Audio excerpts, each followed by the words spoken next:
Rift escalating. William and Charles badly hit the rocks, resulting in the breakout of royal fight. The 39-year-old Duke of Cambridge is the second in line to the throne after Prince Charles, who is heir, and the longest-serving Prince of Wales in history.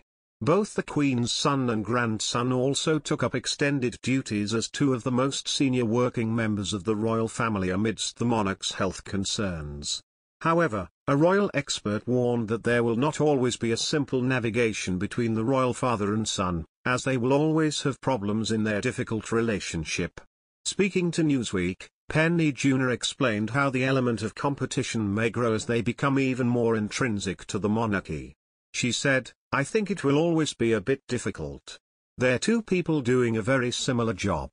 With all the fathers and sons, I think there is an element of competition. The older man still doesn't really want to step in and let the younger one take his crown.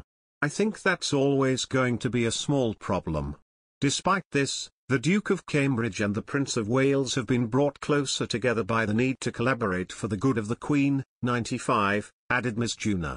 This includes attending events which the Queen is unable to lead, or standing in her stead in a royal capacity.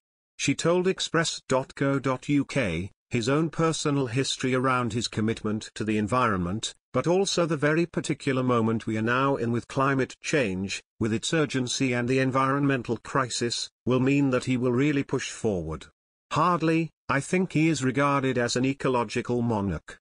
She added that he will want to make a difference in that way as future king. Professor Whitelock, speaking about Prince Charles's high-profile campaigning, suggested that focusing on the environment as a rallying cry which resonated with wider society supported the monarchy's place in society. She explained that how the royal family fits into contemporary society is likely to be questioned once the Queen's historic reign comes to an end.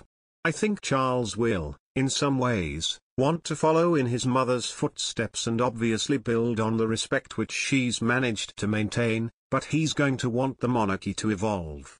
She added, "The monarchy has always had to have a brand, in many ways, and it used to be the brand of family, and it was seen as the nation's family, and of course, that no longer really works, that idea of this ideal family. So, for a time, it all became about supporting charitable causes, and promoting various causes around the world, and now, increasingly, it's about the environment."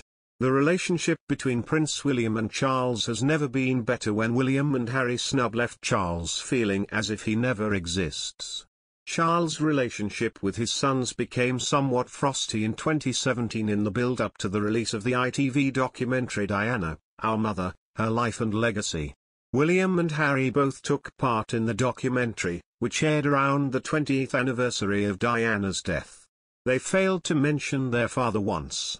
Royal author Robert Jobson wrote in the Daily Mail in 2018, "The Prince, of course, was fully aware he was never going to win the never-ending PR fight against his now iconic dead wife. But what did upset him was his son's decision to write him completely out of their history."